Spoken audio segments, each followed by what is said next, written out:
সব নদীর পানি কমলেও কমেনি বন্যা দুর্গতদের দুর্ভোগ। আরো 4 জনের মৃত্যু।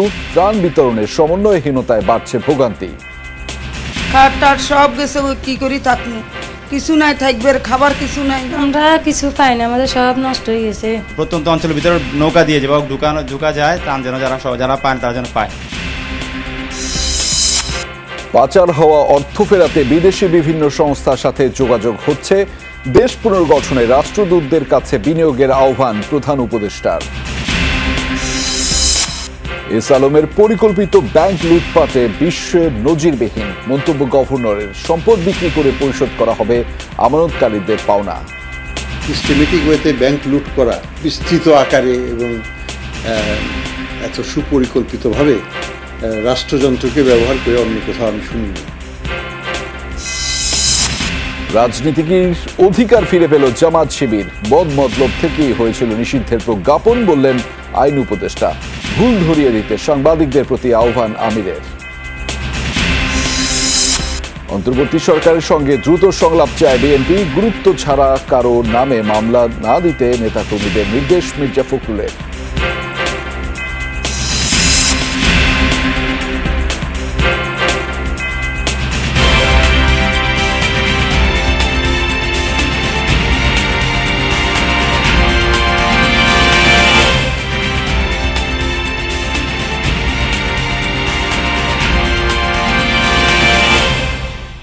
দর্শক, আমন্ত্রণ যমুনা নিউজে আপনাদের সঙ্গে আছি আমি আহমেদ রেজা। এতক্ষণ শিরোনাম দেখছিলেন, এবার জানাচ্ছি বিস্তারিত। ফেনী নোয়াখালীতে পানি কমছে, বাড়ছে লক্ষ্মীপুরে। গেল 2 দিন ধরে দেখা যাচ্ছে এই প্রবণতা। লক্ষ্মীপুরে উজান থেকে পানি যত দ্রুত আসে, নিচের দিকে নামার গতি তার চেয়ে কম। ফলে বন্যার পানিতে ডুবে থাকছে ঘরবাড়ি এবং রাস্তাঘাট। পরিস্থিতি মোকাবেলায় লক্ষ্মীপুরের মানুষের প্রয়োজন পর্যাপ্ত সহযোগিতা। আরও জানাচ্ছেন তাজনুর ইসলাম, ছবি তুলেছেন রাকিবুল ইসলাম। ঘর তার নড়বড় করছে পানির তোড়ে। কখন জানি ভেঙে পড়ে সেই দুশ্চিন্তায় ঘুম হারাম রিকশা চালক সুমনের। বহু বছরের জমানো টাকায় বানানো রঙিন ঘরের মেঝে অবধি ডুবে আছে বানের জলে। খুব কষ্টের ঘর, পায়ে পায়ে আমি এই কাজ কষ্ট করি, রিক্সা চালাই, এই কর্ম করি। আমি এই ঘরটা গোছাইছিলাম, আল্লাহ পাকে আমার এই অবস্থা করে রাখছে। আর কি বলবো বলেন, জমানোর কিচ্ছু পয়সা নাই, দিন করি দিন খাই, না করতে হলে এই পরে থাকি। রেহানা বেগমের গ্রামের বাড়িটাও বেশ যত্নে গড়া। ছেলে মেয়ে নিয়ে বেশ সুখেই ছিলেন, কিন্তু টানা 8-9 দিন ধরে থাকা পানিতে জীবন হয়ে উঠেছে দুর্বিষহ। পানিতে তখন করতে আমাদের মধ্যে ছড়িয়ে আসো, অনাইছো না করে যাইতে পারি না, আমি আসতে কিছু আনতে পারি, যাইতে পারিনি। যে গিয়ে আইব হিকে বিজি আইবার লাগে, হে ডরে আইগে না, আমার ছেলে একটা আছে, হে ডরে আইগে না। লক্ষ্মীপুরের বিস্তীর্ণ এলাকা জুড়ে সব মানুষের গল্প এখন একই রকম। এরই মধ্যে ঘরবাড়ি ছেড়ে মানুষজন উঠেছেন উঁচু জায়গায়। যোগাযোগের একমাত্র বাহন নৌকা আর ভেলা। স্কুলে যাইতে পারছি না, তারপর যাই খেলতে পারছি না, চলতে ফিরতে কষ্ট হচ্ছে, খাওয়া দাওয়ার কষ্ট হচ্ছে, রান্নার কষ্ট হচ্ছে। জমিতে সব শেষ, কিছু নেই। হাজার হাজার মাল ঘরের ভিতরে নষ্ট হয়ে যাচ্ছে। তুই জীবন ছাড়িয়া গেলে আদর করবে কে আমারে রে। গানে কি আর পেটের ক্ষুধা মেটে? তবে শ্রমজীবী মানিক মনের কষ্ট ভুলতে আপাতত মজেছেন গানে। কেউ আমাদের ভাষায় দ্বারা অনুদান দিতেছে, আমরা খাইতেছি, এমনকি দুঃখে কষ্টে জীবনটা গায়ে চলছে, চালা যাইতেছি। লক্ষ্মীপুরের প্রান্তিক অঞ্চলগুলোই পৌঁছাতে শুরু করেছে সহায়তা। দেশের বিভিন্ন প্রান্ত থেকে আসা ত্রাণের সমন্বয় করছেন স্থানীয় শিক্ষার্থীরা। যারা ভিতরে আছে তারা তো কিছুই পায় না, তা আমাদের যাদের পুরুষ মানুষ আছে তারা বাজারে আসে, দোকানে আসে। আমাদের তো পুরুষ মানুষ কেউ নেই, দোকানে আসেও না, কিছু নেই না, আমরা কিছু পাইও না। এই যে স্কুলে যে 1 সপ্তাহ আমরা কিছু পাইনি এখন পর্যন্ত। তবে ত্রাণ সরবরাহের গতি বাড়ানোর তাগিদ লক্ষ্মীপুরবাসীর। গ্রামীণ জনপদে ঠিকমতো সহায়তা পৌঁছাতে প্রয়োজন সুষ্ঠু সমন্বয়। এপাশে সড়ক আর এপাশে ফসলি জমি, রাস্তায় যতখানি পানি তার চেয়ে কয়েক গুণ এই জমিতে। লক্ষ্মীপুরের মানুষ বলছে গেল 2 দিনে পানি বেড়েছে সবচেয়ে বেশি। সবার এখন একটাই অপেক্ষা, পানি সরবে কবে। তাজনুর ইসলাম, যমুনা নিউজ, লক্ষ্মীপুর। অপরিবর্তিত রয়েছে নোয়াখালীর বন্যা পরিস্থিতি। কখনো কমছে, কখনো আবার বাড়ে বানের পানি। সংকট না থাকলেও ত্রাণ না পাওয়ার অভিযোগ আছে প্রত্যন্ত অঞ্চলের মানুষের। বানভাসীদের জন্য এখন পর্যন্ত ১৩০০-এর বেশি আশ্রয়কেন্দ্র খোলা হয়েছে বলে জানিয়েছে জেলা প্রশাসক। বিস্তারিত জানাচ্ছেন সহকর্মী রিয়াজ রায়হান, ছবি তুলেছেন নাহিদ হোসেন। জেলা সদরের আদালতপাড়া মূল সড়কে পানি বেড়েছে হাঁটু অবধি। খানিকটা কমলেও রাতভর টানা বৃষ্টির সঙ্গে পূবের বাতাস মিলে এই সড়কে আবারও পানি বেড়েছে অন্তত ৫ থেকে ৬ ইঞ্চি। শহরের অধিকাংশ সড়কের চিত্র প্রায় একই। বেশিরভাগ সরকারি ভবনের সামনে ২ থেকে ৩ ফুট পানি।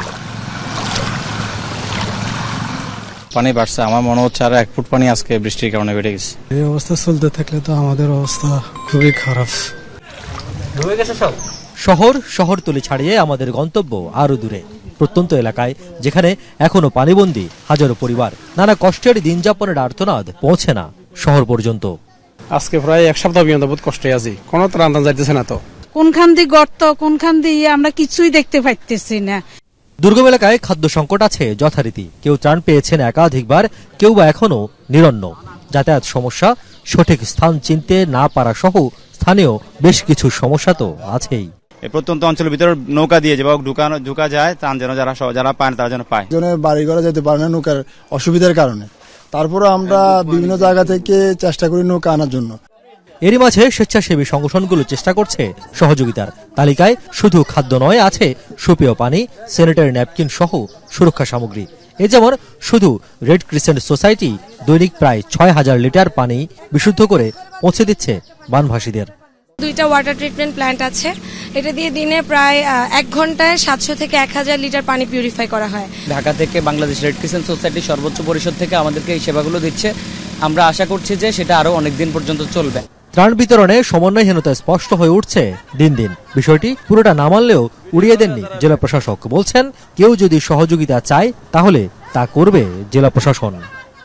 এমন এক জায়গায় যাচ্ছে, সেখানে ইতিপূর্বে আর কেউ দিয়ে গেছে, উনি সেখানে যাচ্ছে, ভিতরে যাচ্ছেন না।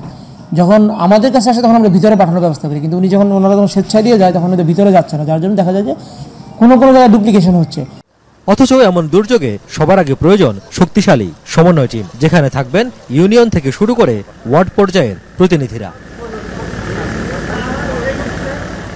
সাম্প্রতিক যে বন্যা, সেটি অনেকটা সয়ে গেছে নোয়াখালী অঞ্চলের মানুষের। এতদিনে তারা বুঝে গেছেন কিভাবে বানের পানির সাথে যুদ্ধ করে বাঁচতে হয়। তবে তারা বলছেন, এখন সংকট সবচেয়ে বড় যেটি, তা হচ্ছে ত্রাণের সুষম ব্যবহার, অর্থাৎ খাদ্য সহযোগিতা যেগুলো আসছে সেগুলো একেবারেই দুর্গত যারা রয়েছেন বা যাদের প্রয়োজন বেশি তাদের হাতে পৌঁছে দেওয়া। আর সেজন্যই সরকারি এবং বেসরকারি যে সংস্থাগুলো রয়েছে তাদের মধ্যে সমন্বয় খুব জরুরি। আর যদি তা করা যায় তাহলে খুব অল্প দিনের মধ্যে যে সংকট সেটি কাটিয়ে উঠে আবারও ঘুরে দাঁড়াবে নোয়াখালী অঞ্চলের মানুষ। রিয়াজ রায়হান, যমুনা নিউজ, নোয়াখালী। বিগত সরকারের আমলে নামে বেনামে প্রভাবশালীরা কত ঋণ আত্মসাৎ করেছে তার হিসাব হচ্ছে।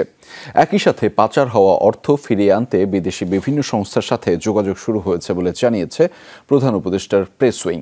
এদিকে অর্থনৈতিক বিপর্যয় থেকে ঘুরে দাঁড়াতে কানাডাকে বিনিয়োগের আহ্বান জানিয়েছেন প্রধান উপদেষ্টা ডক্টর মোহাম্মদ ইউনূস। এছাড়া বাংলাদেশ পুনর্গঠনের প্রচেষ্টায় সব রকম সহায়তার আশ্বাস দিয়েছেন ফরাসি রাষ্ট্রদূত। ছাত্র জনতার তীব্র আন্দোলনের মুখে পদত্যাগী শেখ হাসিনা সরকারের শাসনামলে কতিপয় অসাধু ব্যবসায়ী ও প্রভাবশালী ব্যক্তিরা নামে বেনামে কত টাকা ঋণ আত্মসাৎ করেছে তার হিসেব করছে সরকার।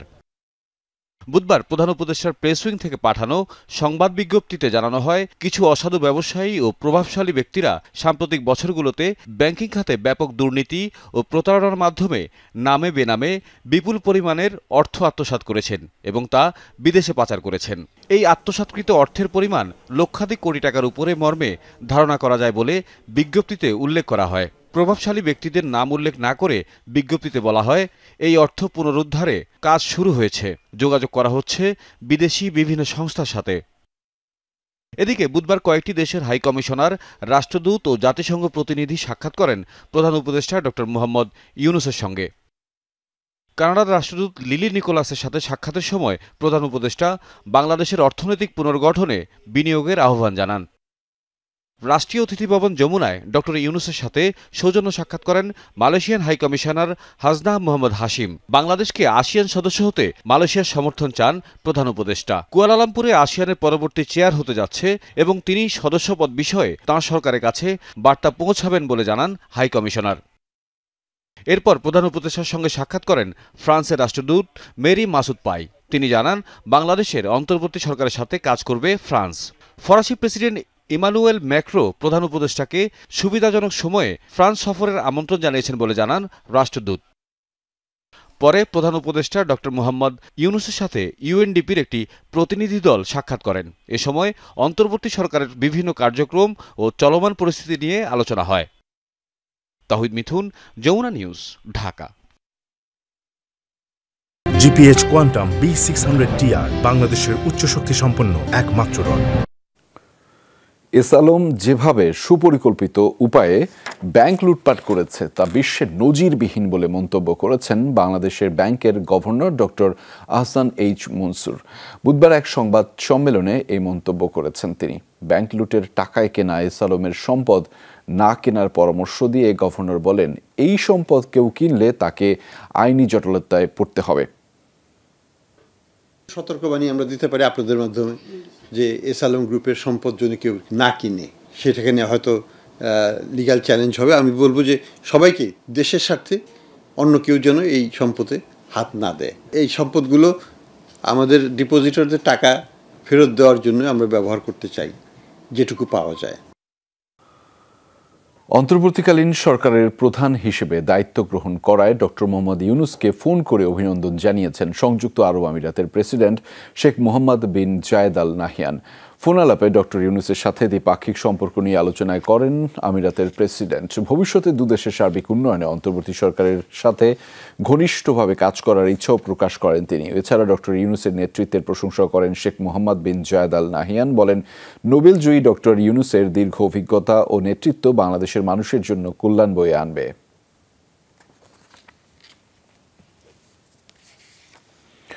নিষেধাজ্ঞার ২৭ দিনের মধ্যে রাজনীতি করার অধিকার ফিরে পেল জামায়াতে ইসলামী ও ছাত্র শিবির। এ সংক্রান্ত আগের সিদ্ধান্ত বাতিল করে গেজেট প্রকাশ করেছে স্বরাষ্ট্র মন্ত্রণালয়ে। বলা হয়েছে, জামাত শিবিরের বিরুদ্ধে সন্ত্রাস ও সহিংসতার কোনো সুনির্দিষ্ট তথ্য পাওয়া যায়নি। আইন উপদেষ্টা বলেছেন, এ নিয়ে রাজনীতি করেছে আওয়ামী লীগ। আর জামায়াত আমিরের দাবি, ছাত্র জনতার আন্দোলনে দিশেহারা হয়ে নিষিদ্ধ করা হয়েছিল তাদের দলকে। ছাত্র জনতার আন্দোলন তখন তুঙ্গে। তড়িঘড়ি করে জামায়াত ইসলামী ছাত্র শিবির সহ এর অঙ্গ সংগঠন নিষিদ্ধ করা হয় ১ আগস্ট। ৪ দিনের মাথায় পতন ঘটে আওয়ামী লীগ সরকারের। এরপর জামায়াত প্রকাশ্যে সরব হয় রাজনীতিতে, তৎপর হয় নিষেধাজ্ঞা প্রত্যাহারে। সেই ধারাবাহিকতায় স্বরাষ্ট্র মন্ত্রণালয় বাতিল করল জামায়াত শিবিরের রাজনীতি নিষিদ্ধের আগের সিদ্ধান্ত, জারি করেছে গেজেট। বলা হয়েছে, সন্ত্রাস সহিংসতার অভিযোগে সংগঠনগুলো নিষিদ্ধ করা হলেও এর কোনো সুনির্দিষ্ট তথ্য প্রমাণ পায়নি স্বরাষ্ট্র মন্ত্রণালয়। আইন উপদেষ্টা বলছেন, রাজনৈতিক স্বার্থে জামায়াত নিষিদ্ধ করেছিল আওয়ামী লীগ। বহু বছর যাবৎ জামাত ইসলামীকে নিষিদ্ধ করার দাবি উঠত, বহু বছর যাবৎ। আমি ঠিক বেঠিক ওখানে যাচ্ছি না। আওয়ামী লীগ কখনোই এটা করে নাই, কখনোই করে নাই। 15 বছর ক্ষমতা আছে, কখনোই করে নাই। আওয়ামী লীগ কোনো নীতিগত অবস্থান থেকে জামাতকে নিষিদ্ধ করে নাই। আওয়ামী লীগ রাজনৈতিক অপকৌশলের জন্য, ছাত্র জনতার বিপ্লবকে নির্মমভাবে দমন করার জন্য এই ইস্যুটাকে এইভাবে ব্যবহার করেছিল। ছাত্র জনতার বিপ্লবকে সন্ত্রাসী হিসেবে আখ্যায়িত করা, কর্মকাণ্ড হিসেবে আখ্যায়িত করা, সেটা একটা দলের উপর চাপিয়ে দেওয়া, তাকে নিষিদ্ধ করা, আমরা এই মিথ্যা ন্যারেটিভের পার্ট হতে পারি না। রাজনীতির অধিকার ফিরে পাওয়ার পর নির্বাচন কমিশনের নিবন্ধন ফিরে পেতে উদ্যোগ নিয়েছে জামায়াত। নিবন্ধন না থাকায় বিগত নির্বাচনগুলোতে অংশ নিতে পারেনি তারা। এখন নতুন করে আপিলের সিদ্ধান্ত নিয়েছে দলটি। রেজিস্ট্রেশন বাতিলের যে আপিল বিভাগে দায়ের করা হয়েছিল, এই মামলাটি ডিসমিস ফর ডিফল্ট হয়েছে। এই জন্য এটিকে পুনরায় শুনানির জন্য দরখাস্ত দায়ের করা হচ্ছে। আমরা আশা করি আগামী সপ্তাহে এই ব্যাপারে আমরা পদক্ষেপ নিব। নির্বাহী আদেশে রাজনৈতিক অধিকার ফিরে পাওয়ার গেজেট প্রকাশের সময়ই গণমাধ্যম কর্মীদের সাথে মতবিনিময় করেন জামায়াতের আমির। বলেন, আওয়ামী লীগ আমলে জাতিকে হাত পা বেঁধে আটকে রাখা হয়েছিল, চাইলেও বলা যায়নি সত্য।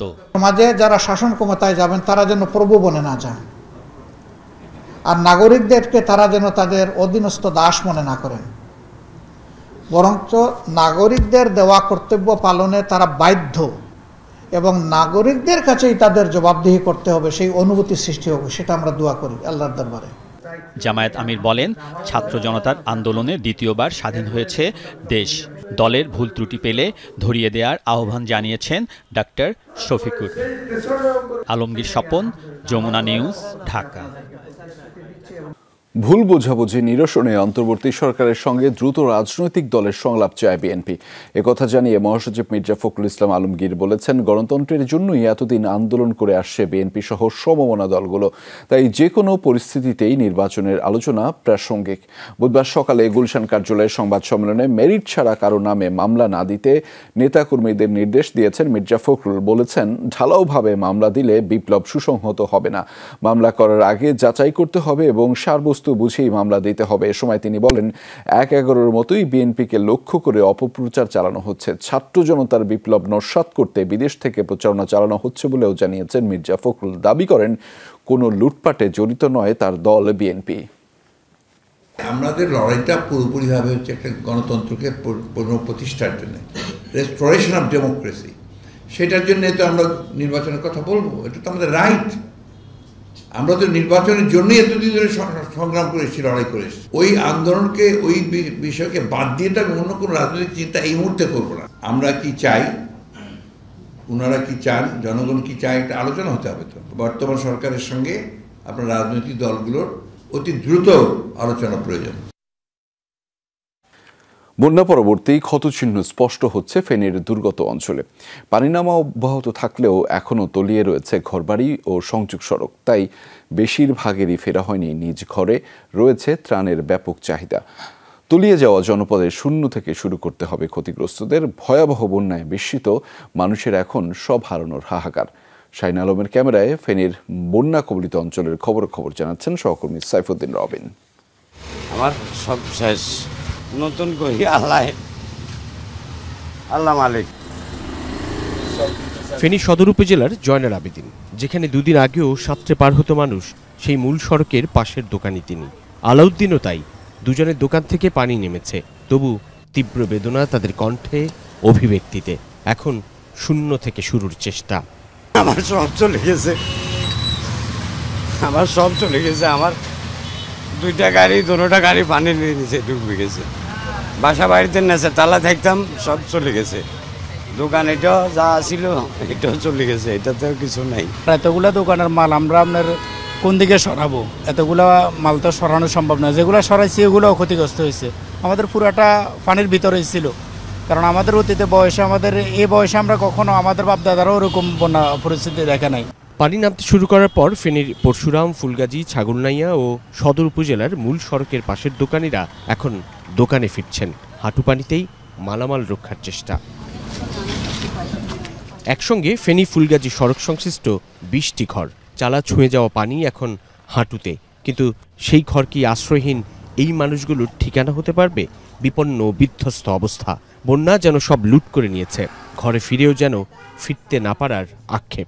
পানির কারণে থাকতে পারছি না, হ্যাঁ কই রয়েছে, মানে সাপও দেখতেছি, ওই কারণে যাইতেছি না। পানি উঠি সব গেছে, গইলে সব খাট টাট সব গেছে, কি করি থাকবো, কিছু নাই, থাকবে খাবার কিছু নাই, আমরা কিছু পাই না, আমাদের সব নষ্ট হয়ে গেছে। এখন বর্তমানে মালিকের ছাদের উপরে আছি। তীব্র বন্যায় পানির স্রোত আর ঢেউয়ে নড়বড়ে দশা ঘরের কাঠামোরও। ভেতরের কাদামাখা কক্ষ আর ছড়িয়ে ছিটিয়ে পড়ে থাকা নানা জিনিস জানান দিচ্ছে বন্যার ধ্বংসযজ্ঞের। এই ঘরে গোটা একটি পরিবারের সুখ ছিল, আশা ছিল, স্বপ্ন ছিল ভবিষ্যৎ। কিন্তু এক বানের প্রলয়ে সব বিধ্বস্ত, সব লণ্ডভণ্ড হয়ে গিয়েছে। এখানে পানি ছিল মাথার উপরে, কিন্তু বন্যা পরিস্থিতির উন্নতি বলতে সেই পানি নেমেছে ঠিকই, কিন্তু বসবাসের উপযোগিতা হারিয়েছে সবকিছু। ফেনীর প্রায় 6টি উপজেলার সবকটিতেই একই রকম চিত্র। মূল সড়ক থেকে পানি নেমেছে, এখনও নামছে ঘর বাড়ি থেকেও, কিন্তু সেখানে কাদা পানি আর বসবাসের যাবতীয় সব সরঞ্জাম নষ্ট হয়ে গিয়েছে। আবার কবে সত্যিকার অর্থে ঘুরে দাঁড়াতে পারবেন এইসব বন্যা দুর্গত মানুষ, সেটি রাষ্ট্র আর রাষ্ট্রীয় সহযোগিতা ছাড়া সম্ভব নয় অনিশ্চিত দিনেও। মূল সড়ক থেকে পানি নামলেও সংযোগ সড়ক ডুবে আছে বেশিরভাগ এলাকায়। ঢলের পানি এখনও বিস্তৃত ফেনীর 6 উপজেলাতেই। বিধ্বস্ত সড়কে বন্যার ক্ষতচিহ্ন। সপ্তাহের বেশি সময় ধরে তলিয়ে আছে সোনাগাজী আর পুরো দাগনভূঞা। বানের পানি ফেনী চৌমোহনী খাল হয়ে নামার কথা থাকলেও পয়েন্টে পয়েন্টে প্রবাহ বিঘ্নিত হচ্ছে। তাই ব্যক্তি উদ্যোগেই এই খালের নির্দিষ্ট এলাকায় পানি প্রবাহ স্বাভাবিক রাখতে জঞ্জাল সরানোর চেষ্টা করা হচ্ছে। সাইফুদ্দিন রবিন, যমুনা নিউজ, ফেনী। সাবেক 3 প্রধান বিচারপতি সহ 7 বিচারপতির বিরুদ্ধে আদালত অবমাননার মামলা করেছেন সুপ্রিম কোর্টের এক আইনজীবী। তার অভিযোগ, কোনো রকম শুনানি ছাড়াই এই বিচারপতিরা ক্ষমতা বহির্ভূতভাবে অন্তর্বর্তী আদেশ দিয়ে আইন চর্চা থেকে তাকে বিরত রেখেছিলেন। এছাড়া আরেক সাবেক প্রধান বিচারপতি খায়রুল হকের বিরুদ্ধে জালিয়াতিমূলক রায় দেওয়ার অভিযোগে মামলা হয়েছে শাহবাগ থানায়।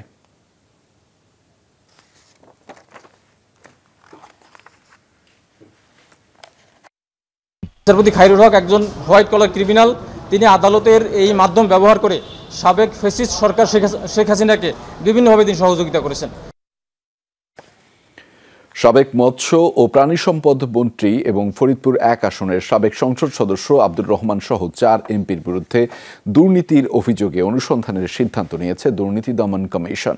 বুধবার কমিশন সভা থেকে এই সিদ্ধান্ত নেওয়া হয়। অন্যরা হলেন চুয়াডাঙ্গা 1 আসনের সাবেক সংসদ সদস্য সোলাইমান হক জোয়ারদার, দিনাজপুর 3 আসনের সাবেক সংসদ সদস্য ইকবালুর রহিম, মাগুরা 1 আসনের সাবেক সংসদ সদস্য সাইফুজ্জামান শিখর। দুদক সচিব জানিয়েছেন, তাদের বিরুদ্ধে দুদকের গোয়েন্দা ইউনিটের তথ্য আমলে নেওয়া হয়েছে।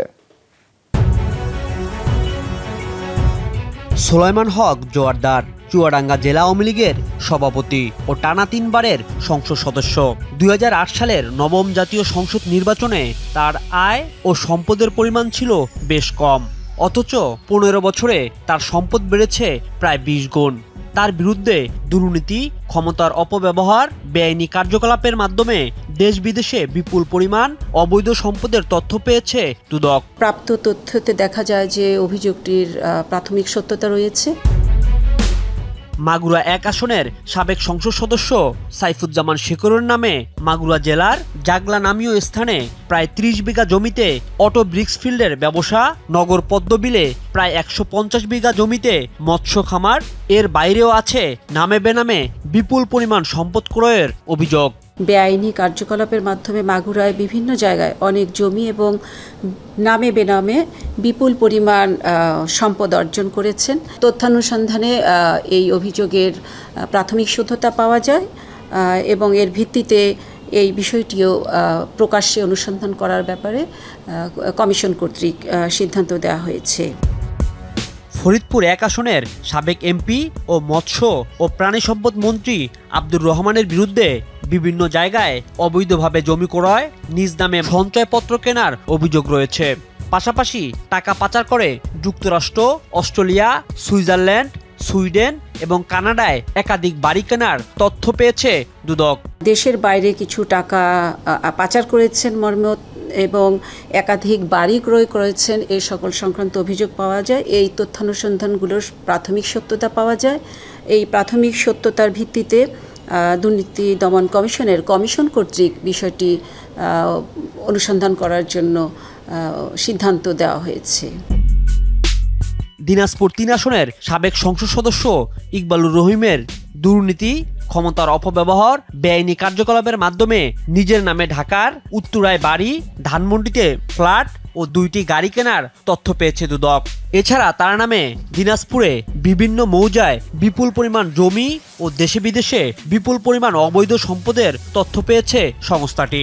দেশে ফেরত আনাবার একটা ব্যবস্থা করা হয়। রাজীব আহমেদ, যমুনা নিউজ, ঢাকা। নির্বাচন ব্যবস্থা ধ্বংসের কারণেই রাজনৈতিক সংকটে পড়েছিল দেশ। সে দায় নিয়ে বর্তমান নির্বাচন কমিশনকে সরে যাওয়ার কথা বলেছেন সুজন সম্পাদক। তবে কারো কারো মত ব্যক্তি নয়, সংস্কৃতির পরিবর্তন দরকার। সরকারের বিরুদ্ধে গেলেও সুষ্ঠু ভোটের পক্ষে সিদ্ধান্ত নিতে পারে ইসি, তেমন পরিবেশ প্রয়োজন। অন্তর্বর্তী সরকারের আইন উপদেষ্টা বলেছেন, প্রধান নির্বাচন কমিশনারের নেতৃত্বেই আবারও ক্ষমতা পেয়েছিল স্বৈরাচার সরকার। বলেন, ভুয়া নির্বাচন করার বাধ্যবাধকতা ছিল না তাদের। দায়িত্ব নিয়ে 2014 ও 18 সালের নির্বাচনের গ্রহণযোগ্যতা নিয়ে প্রশ্ন তুলেছিলেন সিইসি কাজী হাবিবুল আউয়াল। কথায় নিরপেক্ষ ইমেজ তৈরির চেষ্টা থাকলেও কর্মে প্রতিফলিত হয় আওয়ামী লীগের ইচ্ছা। আরপিও সংশোধন, রিটার্নিং অফিসার নিয়োগ, সাংবাদিক নীতিমালা, এমনকি ভোট বন্ধের সিদ্ধান্তেও সরকারের বিরুদ্ধে যায়নি ইসি। সরকার পতনের পর শেখ হাসিনার সরকারকেই স্বৈরাচার উল্লেখ করে প্রবন্ধ লিখেছেন কাজী হাবিবুল আউয়াল। অন্তর্বর্তী সরকারের সাংবিধানিক ভিত্তি নিয়েও প্রশ্ন তুলেছেন। লিখেছেন, সংসদ ভাঙার 90 দিনের মধ্যে নির্বাচনের কথাও। সুপ্রিম কোর্ট হলো সংবিধানের অভিভাবক, তারাই সংবিধানের ব্যাখ্যা দেওয়ার চূড়ান্ত কর্তৃপক্ষ। তাদের মতামতের ভিত্তিতেই অন্তর্বর্তীকালীন সরকার সৃষ্টি হয়েছে। তা আমি তো মনে করি না এটাতে কোনো সাংবিধানিক শূন্যতা আছে। 90 দিনের মধ্যে নির্বাচন অনুষ্ঠানের যে বাধ্যবাধকতা, তো এ ব্যাপারে সরকারকে মনোযোগ দিতে হবে, এ ব্যাপারে হয়তো একটা রেফারেন্স পাঠাতে হবে। আইন উপদেষ্টা বলেছেন, আগের সরকারকে স্বৈরাচার বললেও সে দায় সিইসিরও। ভুয়া নির্বাচন করতে সংবিধান তাদের বাধ্য করেনি। ভুয়া নির্বাচন করা তাদের সাংবিধানিক বাধ্যবাধকতা ছিল, তারা আগে নিজের বিবেচনা করুক। উনার আগে আত্মসমালোচনা করা হচ্ছে। এই স্বৈরাচার সরকারটা আসছে কার অভিভাবকত্বে? উনার অভিভাবকত্বে। ডক্ট্রিন অফ নেসেসিটি বলে একটা কথা আছে। তারপর আপনার আমাদের সংবিধান পরিবর্তনগুলো কিভাবে হয়েছে সেটা নিয়েও কোর্টে মামলা আছে। সুজন সম্পাদক বলেন, সরকারের কথা শুনতে ইসি বাধ্য নয়, তবে নির্বাচনী ব্যবস্থা ধ্বংসের দায় সরে যাওয়া উচিত কমিশনের। দুর্ভাগ্যবশত তারা স্বাধীন নির্বাচন কমিশনের সদস্য হয়েছেন, কিন্তু তারা ব্যক্তিগতভাবে মানসিকতার দিক থেকে পরাধীন। এই 2024 সালের 7 জানুয়ারির নির্বাচন যদি না হয়তো এতগুলো প্রাণহানি ঘটতো না। এই ধরনের লেখার পরিবর্তে তারা রাষ্ট্রপতির কাছে যেতে পারতেন, কিংবা তারা দায়িত্ব পালন করতে না পারলে তারা সরে দাঁড়াতে পারতেন। কারো কারো মত, কেবল ব্যক্তির পরিবর্তন প্রতিষ্ঠান বাঁচাতে পারবে না, দরকার নির্বাচনী কাঠামো সংস্কার। যদিও বলা হয় যে স্বাধীনতাটা আসলে কাগজে কলমে, বাস্তবে নাই। বিতর্কিত নির্বাচন তখনই হয়েছে যখন রাজনৈতিক হস্তক্ষেপ হয়েছে। নির্বাচন কমিশনের যে সচিবালয়, সেই সচিবালয়ে পোস্টেড থাকেন গভর্নমেন্টের প্রতিনিধি একজন সচিব, যিনি মূলত গভর্নমেন্টের কথা অনুযায়ী কাজ করেন। আইন অনুযায়ী ইসি অপসারণ করতে পারে না সরকার, তবে আগের ইতিহাস হচ্ছে রাষ্ট্রপতির সাথে দেখা করে সরে দাঁড়ায় commission. Rasel Ahmed, Jamuna news, Dhaka.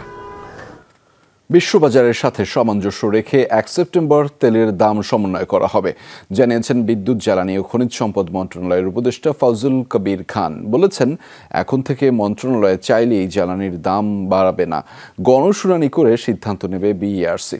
Gas সরবরাহ নিশ্চিত না করে পরিকল্পনাহীনতাকে কোনো বিদ্যুৎ প্রকল্প করা হবে না বলেও জানিয়েছেন উপদেষ্টা।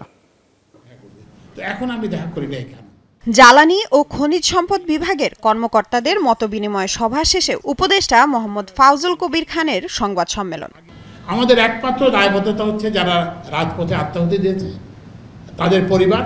বক্তব্যের শুরুতেই উপদেষ্টা জানান, বিদ্যুৎ ও জ্বালানি খাতকে দুর্নীতিমুক্ত করতে চান তিনি, আর এই পুনর্গঠনে পাশে চান শিক্ষার্থীদের। বলেন, এখন থেকে কোনো সচিব তাদের আওতাধীন কোনো কোম্পানির চেয়ারম্যান হতে পারবে না। সচিব যদি কোম্পানির চেয়ারম্যান থাকে, যে স্বার্থের সংঘাত হয়, সেটা রিমুভ করা ছাড়াও আমরা সেখানে ছাত্র প্রতিনিধি অন্তর্ভুক্ত করব, কিন্তু কোম্পানি আছে সেগুলোর চেয়ারম্যান আমরা বদলে দেব। খুব অপরিহার্য না হলে সচিবরা কোনো কোম্পানির চেয়ারম্যান হবেন না। আগে শোনা যেত যে পুলিশ দুর্নীতি করে কিংবা কাস্টমসের দুর্নীতি করে, এখন তো সবাই। বিগত সরকারের পরিকল্পনাহীন কাজের সমালোচনা করেন উপদেষ্টা। বলেন, বিদ্যুৎ উৎপাদনের জন্য হাজার হাজার কোটি টাকা দিয়ে প্ল্যান্ট করলেও গ্যাস সংকটের কারণে বিদ্যুৎ উৎপাদন সম্ভব হচ্ছে না। জানান, এর মধ্যে সম্পাদিত চুক্তিগুলো রিভিউ করা হবে। হাজার হাজার কোটি টাকা দিয়ে পাওয়ার প্ল্যান্ট করা হচ্ছে, কিন্তু কোনো বিদ্যুৎ উৎপাদিত হচ্ছে না। কেন? গ্যাস নাই। জনগণের টাকা তো আপনি এইভাবে এর থেকে কিনবেন না, ওর থেকে নেবেন, এটা করার তো কোনো অধিকারই নাই। তো ওই জন্য এখন থেকে সমস্ত কিছুই উন্মুক্ত প্রতিযোগিতার মাধ্যমে হবে। বিদ্যুৎ এবং জ্বালানি খাতের কোম্পানিগুলোর পুনর্গঠন, এটা আপনারা দেখতে পাবেন। উপদেষ্টা জানান, গণশুনানি ছাড়া জ্বালানি তেলের দাম বাড়ানো হবে না, স্বাধীনভাবে কাজ করবে নিয়ন্ত্রক সংস্থা বিইআরসি। যদি মনে হয় যে না, বিইআরসি এরকমভাবে আরও দ্রুত করতে পারবে, যদি করতে পারে, তাহলে সেটা আমরা চিন্তা করব। তো এখন আপনি বিইআরসিকে দিলে কিন্তু ঘন্টায় ঘন্টায় কিন্তু প্রাইস চেঞ্জ করতে পারবেন, কারণ আপনাকে হিয়ারিং নিতে হবে। আগামী 1 তারিখেই আমরা নতুন যে মূল্য সেটা আমরা প্রকাশ করব। বিদ্যুৎ, জ্বালানি ও খনিজ সম্পদ উপদেষ্টা কর্মকর্তা কর্মচারীদের হুঁশিয়ারি করে বলেন, সচেতন না হলে এখন অফিস আক্রমণ হচ্ছে, পরে বাড়িতে আক্রমণ হবে। এজন্য এই সরকারকে কিন্তু দুর্বল ভাবার কিন্তু কোনো অবকাশ নাই, কারণ আমাদের তো কোনো নাই, পিছু টান নাই। লামিয়া তিথি, যমুনা নিউজ, ঢাকা। উচ্চ আদালতে রাষ্ট্রপক্ষে দায়িত্ব পালনের জন্য নতুন করে ৬৬ জন ডেপুটি অ্যাটর্নি জেনারেল, ডিএজি এবং ১৬১ জন সহকারী অ্যাটর্নি জেনারেল নিয়োগ দিয়েছে সরকার। রাষ্ট্রপতির আদেশক্রমে তাদের নিয়োগ দিয়ে আইন, বিচার ও সংসদ বিষয়ক মন্ত্রণালয়ের সলিসিটর কার্যালয় থেকে আলাদা ২টি প্রজ্ঞাপন জারি করা হয়েছে। সলিসিটর রুনা নাহিদা আক্তারের সই করা প্রজ্ঞাপনে বলা হয়েছে, রাষ্ট্রপতি the Bangladesh law officers order ১৯৭২-এর ৩-১ অনুচ্ছেদে প্রদত্ত ক্ষমতা বলে পুনরাদেশ না দেয়া পর্যন্ত সুপ্রিম কোর্টের নিম্নবর্ণিত ৬৬ আইনজীবীকে ডেপুটি অ্যাটর্নি জেনারেল পদে নিয়োগ প্রদান করেছেন। একইভাবে ১৬১ জন সহকারী অ্যাটর্নি জেনারেল নিয়োগ দেওয়ার কথাও বলা হয়েছে আরেক প্রজ্ঞাপনে। ঢাকা মহানগর দায়রা জজ আদালতের পাবলিক প্রসিকিউটর আব্দুল্লাহ আবুর নিয়োগ বাতিল করেছে সরকার। তার স্থলাভিষিক্ত হয়েছেন এহসানুল হক সমাজি। মঙ্গলবার সরকারি কৌশলী বা পিপি হিসেবে এহসানুল হক সমাজিকে নিয়োগ দিয়ে প্রজ্ঞাপন জারি করে সরকার। ১/১১ সরকারের সময়ও পিপি হিসেবে এহসানুল হক সমাজি ঢাকা মহানগর দায়রা জজ আদালতে দায়িত্ব পালন করেছেন। এদিকে বিদায়ী পিপি আব্দুল্লাহ আবু ২০০৯ সাল থেকেই পদটিতে ছিলেন। তিনি আওয়ামী লীগ সরকারের ৩ আমলেই পালন করেছেন এই দায়িত্ব। জগন্নাথ বিশ্ববিদ্যালয়ে আয়োজিত হলো এক ভিন্নধর্মী আয়োজন। বানভাসী মানুষদের পাশে দাঁড়াতে আয়োজন করা হয়েছে ব্যান্ড মিউজিক কনসার্ট, যার সম্পূর্ণ অর্থই যাবে বন্যার্তদের সহায়তায়। বিভিন্ন ব্যান্ড শিল্পীদের অংশগ্রহণে বুধবার দুপুর থেকেই উপভোগ্য হয়ে ওঠে গোটা ক্যাম্পাস। অংশগ্রহণকারীরা বলছেন, এমন সব উদ্যোগ আরও হওয়া প্রয়োজন।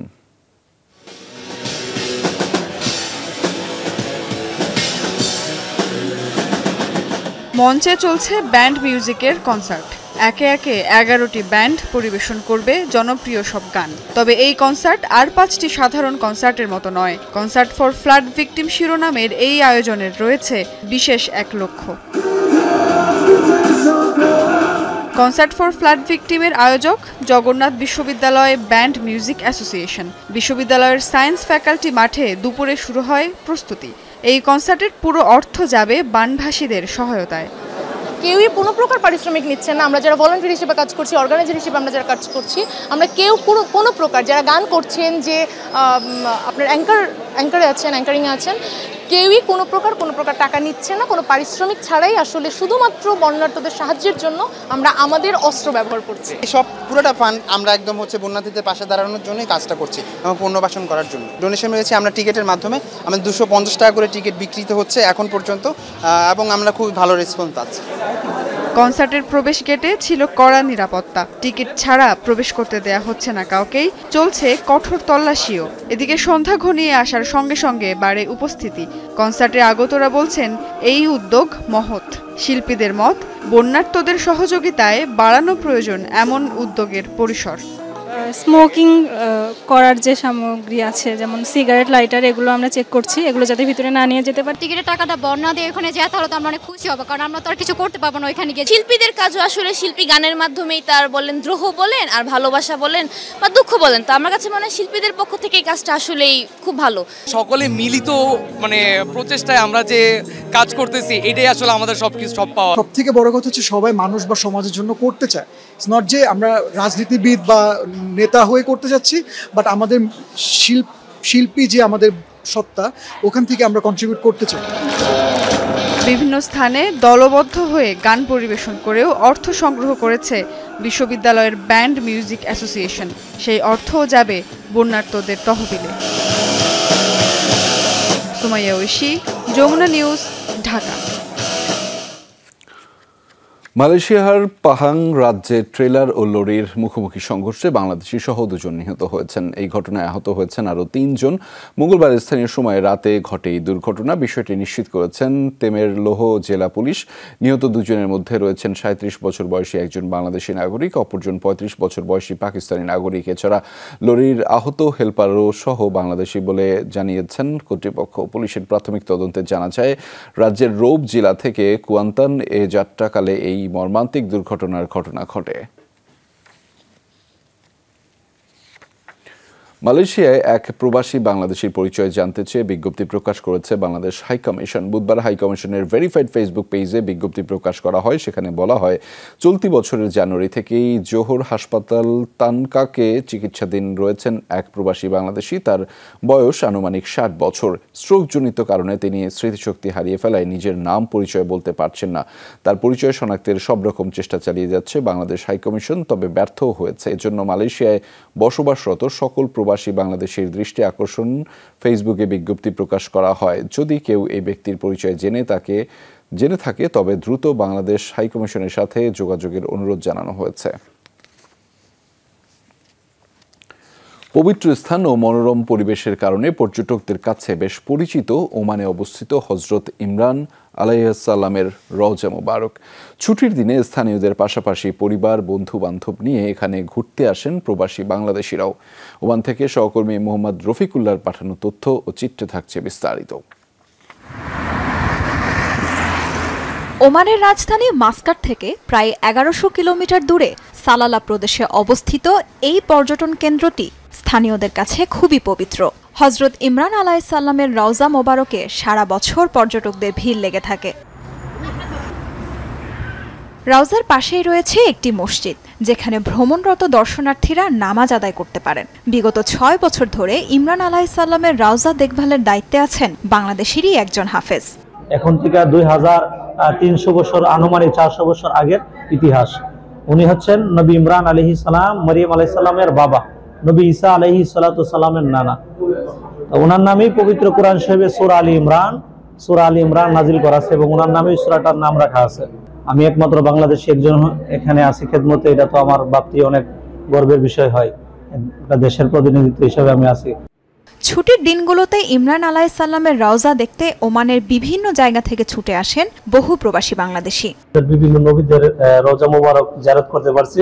এখানে আসলাম, নবী ইমরান আলাইহিস সালাম এখানে শুয়ে আছেন, ওনার কবর জিয়ারত করলাম, অনেক ভালো লাগতেছে। সালালা তো অনেক সুন্দর একটা জায়গা, এখানে আল্লাহর প্রিয় নবীরাও আছেন। এখানে আইয়ুব নবীর মাজার অনেক সুন্দর, ওয়াইস করণীর মাজার, ইমরান নবীর মাজার, ইউনুস নবীর মাজার। রওজার অদূরেই রয়েছে সালেহ আলাইহিসসালামের উটনীকে হত্যার স্থান, সেখানেও একবার যেতে ভোলেন না পর্যটকরা। তাজরিয়ান সোবহান, যমুনা নিউজ। বঙ্গবন্ধুর 49তম শাহাদাত বার্ষিকী উপলক্ষে যুক্তরাজ্য আওয়ামী লীগ ওল্ডহ্যাম শাখার উদ্যোগে আলোচনা সভা ও দোয়া মাহফিল অনুষ্ঠিত হয়েছে। সোমবার ওল্ডহ্যামের স্থানীয় একটি হলে অনুষ্ঠিত হয়েছে আলোচনা সভা ও দোয়া মাহফিল। অনুষ্ঠানের সভাপতিত্ব করেন সংগঠনের ভারপ্রাপ্ত সভাপতি লুৎফুর রহমান, পরিচালনা করেন সাধারণ সম্পাদক মোফাজ্জিল খান। বক্তব্য রাখেন সৈয়দ মাহমুদুর রহমান, আজিজুর রহমান দারা, রাহুল আমিন রোহেল, শেখ জাফর আহমেদ, মুদরিস আলী সহ আরও অনেকেই। 15ই আগস্টে নিহত সকলের আত্মার মাগফিরাত কামনা করা হয় এ সময় এবং দোয়া পরিচালনা করেন আজিজুর রহমান দারা। 32 নম্বরের বাড়িসহ বঙ্গবন্ধুর মেমোরিয়াল এবং স্বাধীনতার বিভিন্ন মুক্তিযুদ্ধের মেমোরিয়াল যে তারা ভাঙচুর করেছে, এর জন্য আমি তীব্র নিন্দা ও প্রতিবাদ জানাচ্ছি। বিজেপির হরতাল কর্মসূচিকে কেন্দ্র করে আবার উত্তাল কলকাতা সহ পশ্চিমবঙ্গের বিভিন্ন স্থান। বুধবার রাজ্য জুড়ে ডাক দেয় বাংলা বন্ধ কর্মসূচির অংশ হিসেবে সকাল থেকেই কলকাতা সহ বিভিন্ন স্থানে ভাঙচুর, অগ্নিসংযোগ চালায় বিরোধীরা।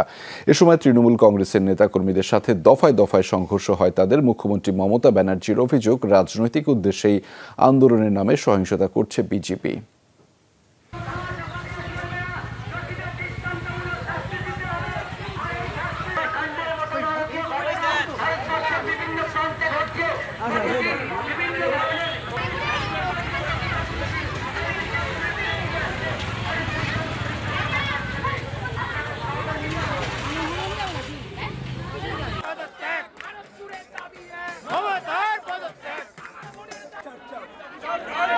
যদি তুমি মানুষ হও,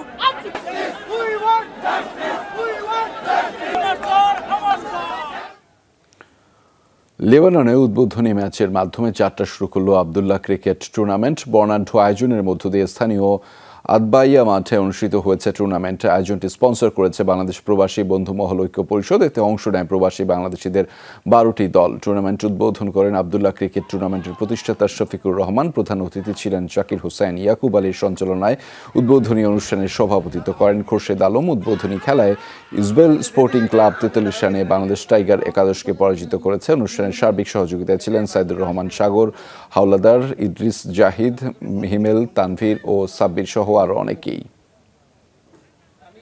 বৈষম্য বিরোধী আন্দোলনে নিহত শাহরিয়ার হোসেনের জানাজা শেষে বুধবার বাদ আসর মাগুরার শ্রীপুরে নিজ বাড়ির পাশের গোরস্থানে তাকে দাফন করা হয়েছে। নিহতের স্বজনরা জানিয়েছেন 19 জুলাই রাজধানীর রামপুরায় আন্দোলনে গুলিবিদ্ধ হন শাহরিয়ার। মঙ্গলবার সন্ধ্যায় সিএমএইচ হাসপাতালে চিকিৎসাধীন অবস্থায় মারা যান তিনি। পরে বুধবার সকালে কেন্দ্রীয় শহীদ মিনার চত্বরে রাষ্ট্রীয় মর্যাদায় তার প্রথম জানাজা অনুষ্ঠিত হয়। পরে নিজ বাড়িতে দ্বিতীয় জানাজা শেষে তার দাফন সম্পন্ন করা হয়। গাজীপুরের সাবেক প্রধানমন্ত্রী শেখ হাসিনা, সেতুমন্ত্রী ওবায়দুল কাদের ও স্বরাষ্ট্রমন্ত্রী আসাদুজ্জামান খান সহ 155 জনের নামে মামলা দায়ের করা হয়েছে। বুধবার সকালে বাসন থানায় কোটা আন্দোলনে নিহত নজরুল ইসলামের স্ত্রী পূর্ণিমা বেগম বাদী হয়ে হত্যা মামলাটি দায়ের করেছেন। মামলাটিতে উল্লেখ করা হয়, গেল 20 জুলাই বৈষম্য বিরোধী আন্দোলনে যোগ দেন নজরুল। এ সময় মামলার আসামিদের নির্দেশে তাদের উপর দেশীয় অস্ত্র নিয়ে হামলা চালানো হয়। সেদিন গুলিবিদ্ধ হয়ে মারা যান নজরুল। মামলায় সাবেক প্রধানমন্ত্রী এছাড়াও সাবেক সংসদ সদস্য জাহিদ হাসান রাসেল ও আজমাতুল্লাহ খান সহ 155 জনকে আসামি করা হয়েছে। বন্যার্তদের সহায়তায় 22 আগস্ট থেকে বুধবার রাত 9টা পর্যন্ত মোট 7,78,76,278 টাকা উঠেছে।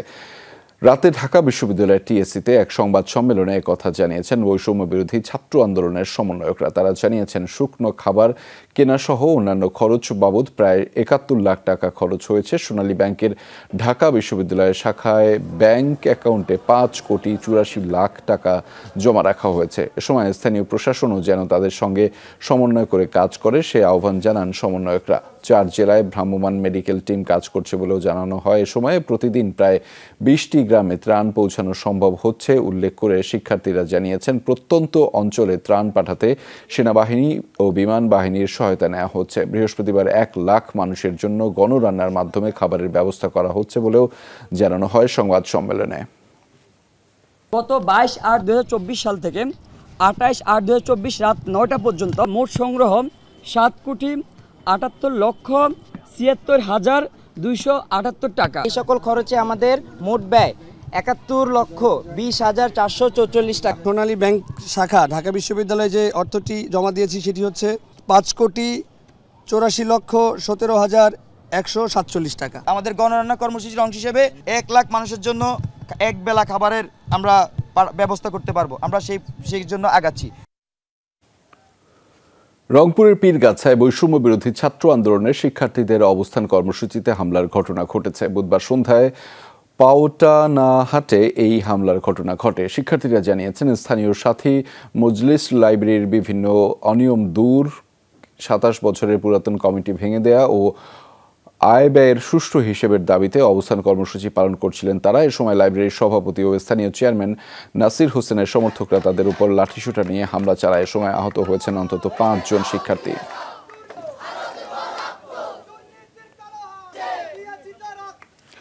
রাজধানীর যাত্রাবাড়িতে দুর্বৃত্তের ছুরিকাঘাতে আহত প্রসূতি এক নারী ও তার নবজাতক শিশু মারা গেছে। বুধবার বিকেলে 3:15টার দিকে ঢাকা মেডিকেল কলেজ হাসপাতালে চিকিৎসাধীন অবস্থায় তারা মারা যান। নিহত সীমা আক্তারের ভাই মোহাম্মদ নাসির জানিয়েছেন মঙ্গলবার রাত 9:15টার দিকে যাত্রাবাড়ি শহীদ জিয়া স্কুল অ্যান্ড কলেজের পেছনে তাদের বাসায় ঘটনাটি ঘটে। তিনি বলেন, এক যুবক হঠাৎই ছুরি হাতে তাদের বাসায় ঢোকে। তড়িঘড়ি করে সীমা আক্তারের পেটে ছুরিকাঘাত করে পালিয়ে যায় সে। পরে ঢাকা মেডিকেলে ভর্তি করে রাতেই সিজারিয়ান অপারেশনের মাধ্যমে ডেলিভারি করা হয় সীমার। তবে শিশুটি রাতেই মারা যায়। আর বুধবার বিকেলে মারা যায় নবজাতকের মা। মরদেহ দুটি ময়নাতদন্তের জন্য মর্গে রাখা হয়েছে।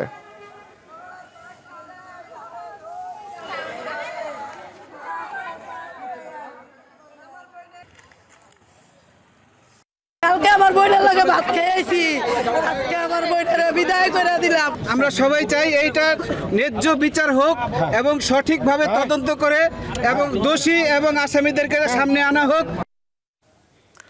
দর্শক, এই ছিল যমুনা নিউজে। এতক্ষণ আমাদের সাথে থাকার জন্য সবাইকে ধন্যবাদ।